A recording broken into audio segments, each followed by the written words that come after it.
उषा के दो बेटे थे, ऋषभ और सुनील। ऋषभ उसका सौतेला बेटा था। उषा हमेशा ही अपने सगे बेटे सुनील को ज्यादा प्यार करती थी। सुनील की शादी हो चुकी थी और ऋषभ की शादी भी निशा नाम की लड़की से हो जाती है। उषा सुनील की पत्नी कीर्ति को ज्यादा प्यार करती थी। एक दिन वो अपनी बहू कीर्ति के लिए साड़ी ले आती है। ये लो बहू, तुम्हारे लिए साड़ी लाई हूँ। कल पड़ोस की शादी में जाना है ना, तुम यही पहन कर चलना। तभी वहां ऋषभ आ जाता है। अरे माँ, तुम निशा के लिए साड़ी नहीं लाई? वो भी तो कल शादी में जाएगी ना?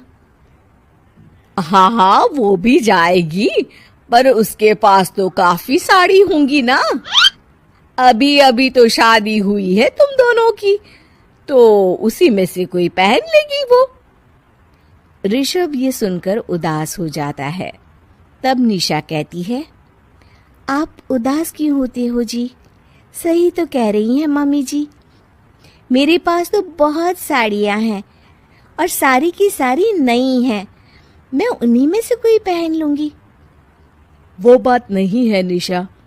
माँ मेरे साथ तो सौतेला व्यवहार करती ही थी, पर मुझे लगता था कि मेरी पत्नी के साथ वो ऐसा कभी नहीं करेंगी, पर आज उन्होंने तुम्हारे साथ भी वैसा ही व्यवहार किया।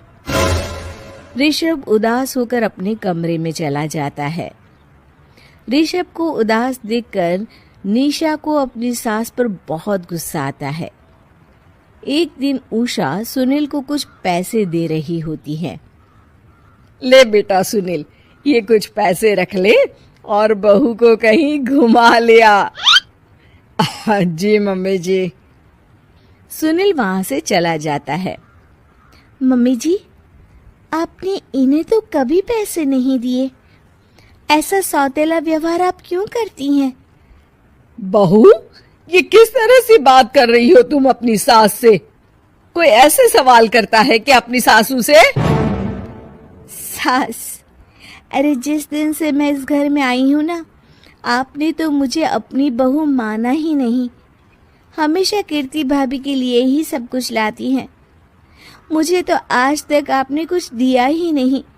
क्या मैं जानती नहीं कि आप ऐसा क्यों करती हैं?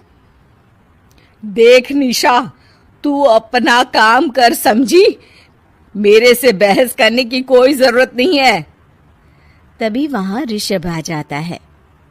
निशा, माँ से ऐसे बात नहीं करते। तुम जाओ अपने कमरे में। हाँ हाँ, जा रही हूँ। मुझे भी इनसे बात करने का कोई शौक नहीं है।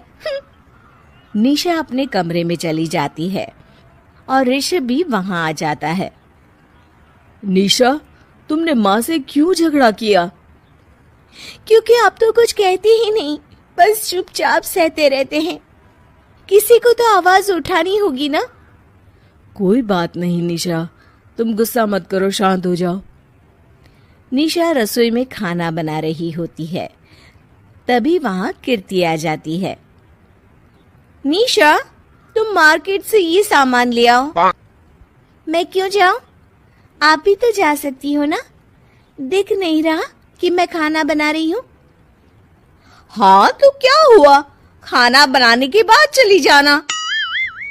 हाँ हाँ, खाना भी मैं ही पकाऊं, बाजार जाकर सामान भी मैं ही ले आऊं।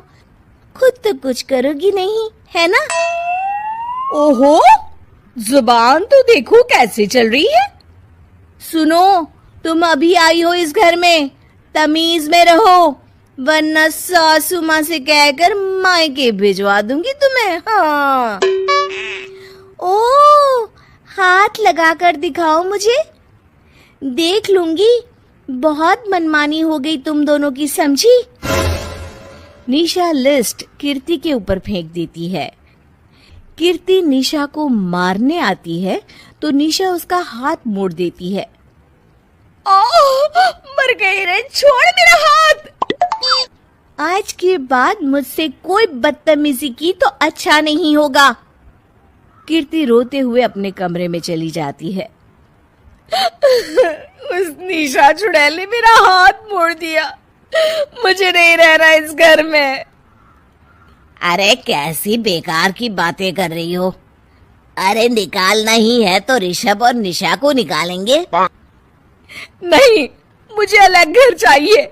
कान खोलकर सुन लीजिए, हम दोनों इस घर से जल्द जाएंगे। आप नए घर का इंतजाम कीजिए बस। मैं इन दोनों के साथ ज्यादा नहीं रह सकती। हाँ वैसे मैं भी कुछ दिनों से सोच रहा था। अच्छा हुआ तुमने कह दिया। मैं माँ को भी बता देता हूँ। माँ, वो क्या करेंगी तुम्हारे साथ जाकर? मैं चाहती हूँ कि तुम और मैं, बस हम दोनों ही कहीं शिफ्ट हो जाएं, इस सब झमेले से दूर। अरे पर माँ को यहाँ छोड़कर इस तरह से जाना ठीक नहीं रहेगा कीर्ति। वैसे वो तुम्हें कितना प्यार भी तो करती हैं। नाम का ख्याल रखती है, क्योंकि तुम सगे बेटे हो ना, इसलिए। तुम अगर सौतेले होते तो मेरे साथ भी ऐसे ही सलूक करती जैसे अभी तुम्हारे सौतेले भाई और उसकी पत्नी से करती है। अरे पर फिर भी कुछ भी नहीं। देखो, या तो हम दोनों इस घर से कहीं दूर जाएंगे या फिर मैं अपने मायके चली जाऊंगी। हाँ, बता देती हूँ। अच्छा बाबा, अच्छा ठीक है। सुनील अपनी माँ से बात करने आता है। माँ, मैं सोच रहा हूँ कि कीर्ति के साथ अलग घर में शिफ्ट हो जाऊं। अरे वाह बेटा, ये तो बहुत अच्छा सोचा है तुमने। कब शिफ्ट होना है हमें? मैं भी पैकिंग कर लेती हूँ। अब नहीं माँ, मैं और कीर्ति ही जाएंगे बस। आप तो यहीं रहो, ये पुश्तैनी घर भी है ना आपका। अरे बेटा, तू तो मेरा सगा बेटा है। तू ही मेरे साथ ऐसा कर रहा है। मुझे अपने साथ ले जा बेटा। तभी वहां कीर्ति आ जाती है।